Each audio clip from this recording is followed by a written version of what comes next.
ونصف العمر يمحقه الليالي ونصف النصف يذهب ليس يدري بغفلته يمينا وشمال وثلث النصف آمال وحرص وشغل بالمقاصد والعيال وباقي العمر أسقام وشيب وهم بارتحال وانتقال. ഇതാണ് മനുഷ്യൻ. ഇതാ ആശൽ ഫത്താ സിത്തീന ആമ. ഒരു മനുഷ്യൻ 60 കൊല്ലം ജീവിച്ചിരുന്നാൽ അല്ലാഹുവിന്റെ റസൂൽ സല്ലല്ലാഹു അലൈഹി വസല്ലമ തങ്ങൾ പോലും പഠിപ്പിച്ചിട്ടില്ലേ, 60ന്റെയും 70ന്റെയും ഇടയ്ക്കാണ് എന്റെ ഉമ്മത്തിന്റെ ആയുസ്സെന്ന്. ആ റസൂലുള്ളാഹി സ്വല്ലല്ലാഹു അലൈഹി വസല്ലമ തങ്ങൾ പറഞ്ഞു അതനുസരിച്ച് കൊണ്ടുള്ള ബൈത്താണിത്. ഇദാ ആശൽ ഫത്താ 60 ആമ. കടലേഴും താണ്ടി നീ ഗൾഫ് രാജ്യത്തണഞ്ഞല്ലോ, പാരിക്കൂട്ടാനായി മോഹമേറെയും ഉണ്ടല്ലോ, കൽഭാഗം നീറിനി വീട്ടിൽ യാത്ര മൊഴിഞ്ഞല്ലോ, കണ്ണുനീരോടെ നീ ഭാര്യ പോട്ടി കരഞ്ഞല്ലോ.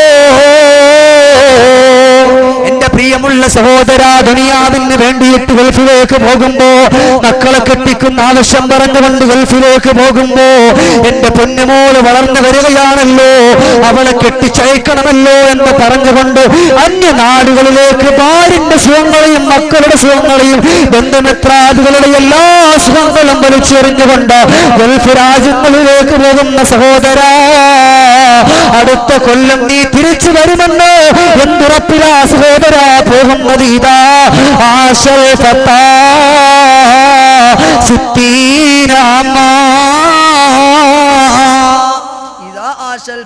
സിത്തീന ആമ. ഒരാള് 60 കൊല്ലം ജീവിച്ചിരുന്നാൽ, ശ്രദ്ധിക്കണേ, 60 കൊല്ലം ജീവിച്ചിരുന്നാൽ അതിൽ നിന്നും പകുതിയും രാത്രിയായിട്ട് മാഞ്ഞു പോവുകയാണ്, രാത്രിയായിട്ട് മാഞ്ഞു പോകുന്നു. പിന്നെ എത്രയുണ്ട്? പിന്നെ 30 പകൽ 30 രാത്രിയേ ഉള്ളൂ ഇവിടെ, ഇങ്ങനെ കൂട്ടുകയാണെങ്കിൽ. അല്ലാതെ 60 കൊല്ലം നമ്മൾ ഇവിടെ ജീവിക്കുന്നില്ല. രാത്രി അതിനെ മാച്ചു കളയുകയാണ്. എന്നിട്ട് അതിന്റെ പകുതിയുടെ പകുതി എത്രയായി? 15. പിന്നെ ഉള്ള എത്രയാണ്? അതിന്റെ പകുതിയുടെ പകുതിയാണല്ലോ. പിന്നെ 15 ഉണ്ട്. ആ 15 പിന്നെ എന്താ ചെയ്യുന്നത്? അവനവന്റെ ഉമ്മാന്റെ ഗർഭാശയത്തിൽ നിന്ന് ഭൂമി ലോകത്തേക്ക് അവൻ കടന്നു വന്നിട്ട് അവന്റെ പ്രായപൂർത്തി എത്തുന്നത് വരെ അവൻ ഇങ്ങനെ അങ്ങോട്ടും ഇങ്ങോട്ടും എന്തെങ്കിലും ചെയ്യാമെന്നും പറഞ്ഞുകൊണ്ട് അവൻ അങ്ങനെ പോയിക്കൊണ്ടിരുന്നു. പക്ഷേ അവനിക്ക് പ്രായപൂർത്തിയായി കഴിഞ്ഞത് മുതൽ പിന്നീട് അവനിക്ക് എന്ത് ചെയ്യണമെന്നറിയുന്നില്ല. കാരണം അല്ലാഹുവിനെ കുറിച്ചുള്ള ചിന്തയില്ല. അവന്റെ ഉമ്മയും ഉപ്പയും അല്ലാഹുവിനെയും അല്ലാഹുവിന്റെ ഹബീബായ റസൂലുള്ളാഹി സ്വല്ലല്ലാഹു അലൈഹി വസല്ലമ തങ്ങളെ കുറിച്ച് ആ പൊന്നുമോനിക്ക് പഠിപ്പിച്ചു കൊടുക്കുന്നില്ല. പക്ഷേ മറിച്ചുകൊണ്ട് അവന്റെ ബന്ധുമിത്രാദികളുടെ കുറ്റങ്ങളും അവന്റെ കൂട്ടുകാരുടെ കുറ്റങ്ങളും അവന്റെ ബാപ്പ എന്തെങ്കിലും ചെറിയൊരു കാര്യം കാണിച്ചാൽ ആ ബാപ്പാനെ കുറിച്ച് പോലും കുറ്റം കൊടുക്കുന്ന എത്രയോ മാതാക്കൾ ഇവിടെയുണ്ട്, എത്രയോ ഉമ്മമാരുണ്ട് അല്ലേ? ഉമ്മാന്റെ കുറ്റം ഉമ്മാന്റെ കുറ്റം ഉപ്പ മക്കളോട് പറഞ്ഞു കൊടുക്കുക, അതുപോലെ മക്കളെ കുറ്റം ഉമ്മയോട് പറഞ്ഞു കൊടുക്കുക. ഈ ശീലങ്ങളൊന്നും നല്ലതല്ല, ഇതൊന്നും നല്ലതല്ല. കഴിഞ്ഞ ആഴ്ചത്തെ ഒരു മാധ്യമത്തിൽ നമ്മളെല്ലാം നല്ലതുപോലെ വായിച്ചതാണ്. ബാപ്പാന്റെ വാക്ക് കേട്ടുകൊണ്ട് ഉമ്മാന്റെ തലക്കടിച്ചു കൊന്ന സംഭവം. ബാപ്പാന്റെ വാക്ക് കേട്ടുകൊണ്ട് ഉമ്മാന്റെ തലക്കടിച്ചു കൊന്ന സംഭവം എന്തുകൊണ്ടാ? കാരണം മക്കൾക്ക് അല്ലാഹുവിനെ കുറിച്ച് പഠിപ്പിച്ചു കൊടുക്കാനോ അല്ലാഹുവിന്റെ ഹബീബായ റസൂലുള്ളാഹി തങ്ങളെ കുറിച്ച് പഠിപ്പിച്ചു കൊടുക്കാനോ ഇന്നുള്ള മാതാപിതാക്കൾക്ക് സമയമില്ല. അതാണ് ഒന്നാമത്തെ കാരണം. ഇന്നിപ്പോ പണ്ടുള്ള ഉമ്മാമാരൊക്കെ ആണെങ്കിൽ ഖുർആൻ ഷരീഫിനെയൊക്കെ കൊണ്ടുവന്നിട്ട് നല്ലതുപോലെ സൂക്ഷിച്ച് ഒരു ഉറവുണ്ടാക്കി അതിനകത്ത് നല്ല ഭദ്രമായിട്ട് വീട്ടിനകത്ത് വെക്കുമായിരുന്നു. പക്ഷെ ഇന്നോ ഖുർആൻ എടുത്തുകൊണ്ട് വരാൻ പറഞ്ഞാൽ ആ ഖുർആൻ എടുത്തുകൊണ്ടുവരുന്നത് സ്കൂൾ പുസ്തകത്തിന്റെ ഇടയിൽ നിന്നായിരിക്കും. അത്രത്തോളം അധപ്പതനത്തിന്റെ വൃത്തികെട്ട വെറുമൊരു കൊടും ആഴിയിലേക്കാണ് മുസ്ലിം ഉമ്മത്ത് ആയിക്കൊണ്ടിരിക്കുന്നത്. അല്ലാഹു തആല കാത്തുരക്ഷിക്കുമാറാകട്ടെ. സഹോദരങ്ങൾ, അതുകൊണ്ട്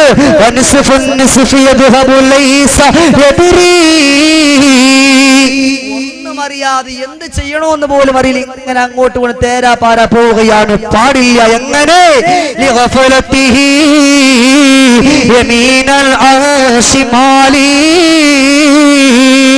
അല്ലാഹുവേ,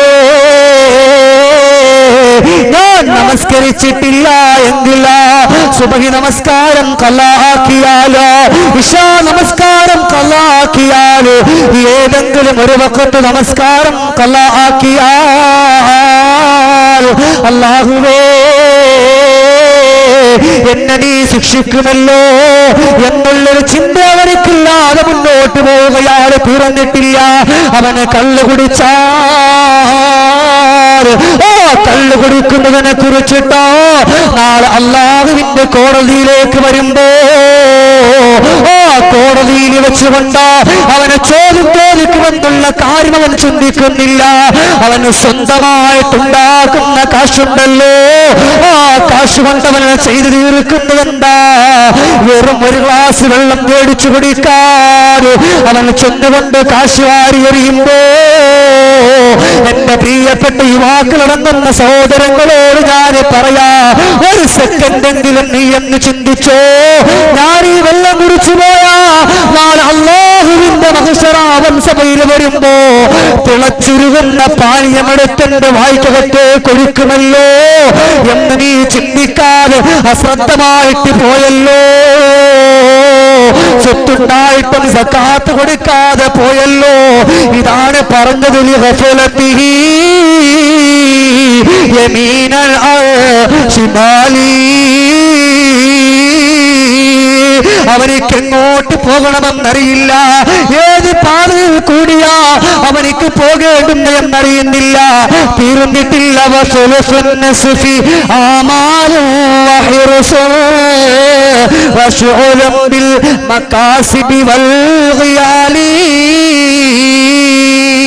സഹോദരങ്ങളെ, തീർന്നിട്ടില്ല. മക്കളെ കുറിച്ച് ഇങ്ങനെ പെരുപ്പം പറയാ, അതുപോലെ അവന്റെ സമ്പത്തിനെ കുറിച്ച് ഇങ്ങനെ പെരുപ്പം പറയാ. എനിക്ക് ഇത്ര കടകളുണ്ട്, ഇത്ര പിന്നെ അതുപോലെ ഇത്ര പിന്നെ സ്ഥാപനങ്ങളുണ്ട് എന്നൊക്കെ ഇങ്ങനെ പറഞ്ഞുകൊണ്ട് നടക്കുന്നു. എല്ലാം കഴിഞ്ഞിട്ട് ബാക്കി ചുരുങ്ങിയുള്ള 5 കൊല്ലം അതെന്താ ചെയ്യുന്ന എന്നറിയോ?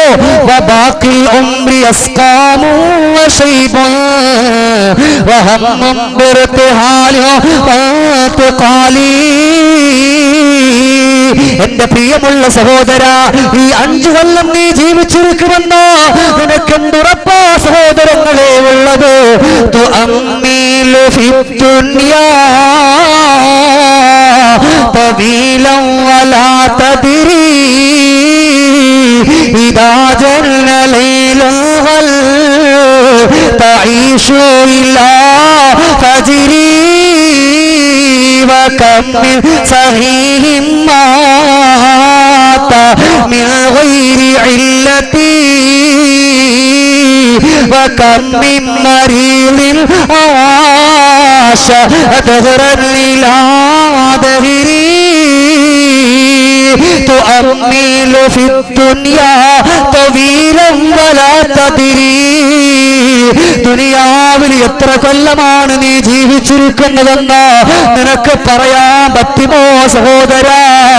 ഇദാ ജല്ല ലൈലുൽ ഹൽ തഈശു ഇലാ ഫജ്രി.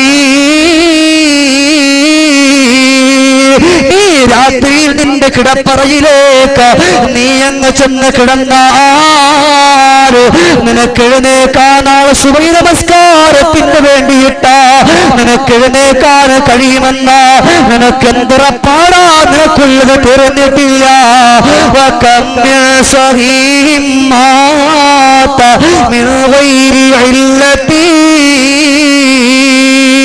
എത്രയോ ആളുകളാ ഒരു രോഗം പോലും ഇല്ലാതെ വളരെ പെട്ടെന്നങ്ങ് മരണപ്പെട്ടു പോകുന്നത്.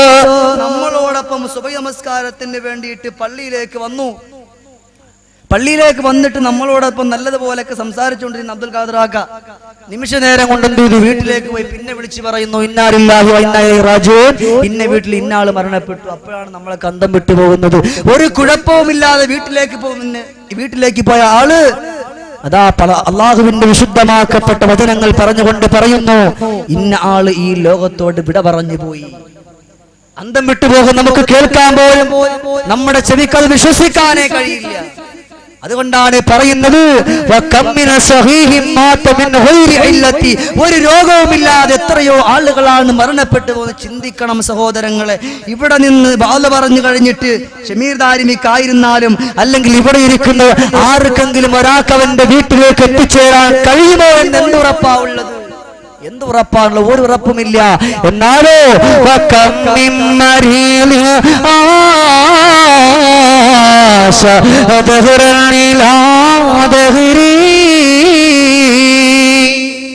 എന്നാലോ എത്രയോ രോഗങ്ങൾ പിടിപെട്ടുകൊണ്ട് നൂറുകണക്കിന് രോഗങ്ങൾ കരുത്തായിക്കൊണ്ട് നമ്മുടെ വീട്ടിന്റെ അകത്തളങ്ങളിൽ എത്രയോ ആളുകളാ കട്ടിലിൽ കഴിയുന്നത്.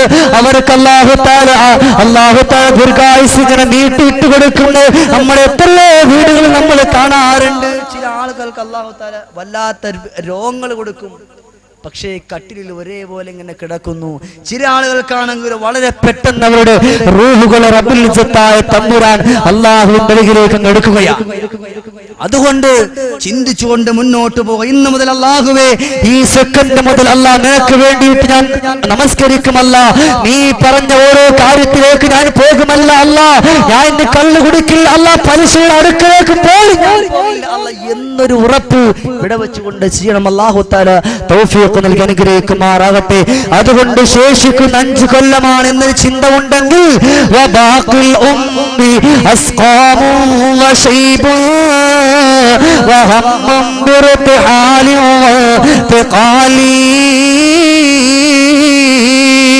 ശേഷിക്കുന്നതോ രോഗങ്ങളും മരണപ്പെട്ടു പോകുന്നത് എപ്പോഴാണ് എന്നുള്ള ചിന്തയാണ്. ഏത് സമയത്താണ് ഞാൻ മരണപ്പെടുന്നതോ, ഏത് സെക്കൻഡിലാണ് ഞാൻ മരണപ്പെടുന്നതോ, എന്റെ ഭാര്യന്റെ മുമ്പിൽ വെച്ചുകൊണ്ടാണോ, എന്റെ മക്കളുടെ മുമ്പിൽ വെച്ചുകൊണ്ടാണോ, എന്റെ കൂട്ടുകാരുടെ മുമ്പിൽ വെച്ചുകൊണ്ടാണോ, അതല്ല ഞാൻ ചീറിപ്പോയി പോകുന്ന എന്റെ വാഹനത്തിൽ വെച്ചുകൊണ്ടാണോ ഞാൻ മരണപ്പെടുന്നു എന്നുള്ള ചിന്തയാണ്.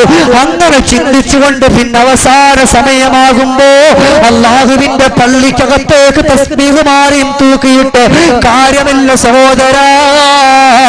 നിനക്ക് അല്ലാഹു സുബ്ഹാനഹു വ തആല തന്നിട്ടുള്ള ആയുസ്സിനെ കുറിച്ച് അല്ലാഹു തആല ചോദ്യം ചോദിക്കുമ്പോ ഞാൻ തീരു കണ്ട് തീർത്തെന്ന് പറയാൻ നിനക്ക് കഴിയോ?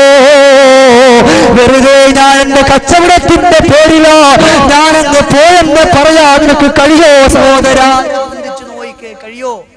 കഴിയില്ല. അതുകൊണ്ട് അല്ലാഹുവിലേക്ക് അടുക്കുക. ഈ ദുനിയാവിനെ പാടെ അങ്ങ് മറക്കുക. ഈ ദുനിയാവ് നശ്വരമാണ്. ഈ ദുനിയാവ് നശ്വരമാണ്. നബിയുനാ മുഹമ്മദുർ റസൂലുള്ളാഹ് അതിലേക്കുള്ള ഒരു വഴി ലോകത്തിന്റെ നേതാവ് നബിയുനാ മുഹമ്മദുർ റസൂലുള്ളാഹി സ്വല്ലല്ലാഹു അലൈഹി വസല്ലമ തങ്ങൾ പഠിപ്പിക്കുകയാണ്. അതിനു വേണ്ടിയിട്ടുള്ള ഏറ്റവും നല്ല വഴി നിനക്ക് കള്ളുകുടിയിൽ നിനക്ക് നല്ലതുപോലെ മാറി നിൽക്കണോ, പലിശയിൽ നിന്നും നിനക്ക് മാറി നിൽക്കണോ, ചൂതാട്ടത്തിൽ നിന്നും നിനക്ക് മാറി നിൽക്കണോ, നീ ഒരേ ഒരു കാര്യം ചെയ്യുക. നിന്റെ നമസ്കാരം നീ മുറ പോലെ നിറവേറ്റുക.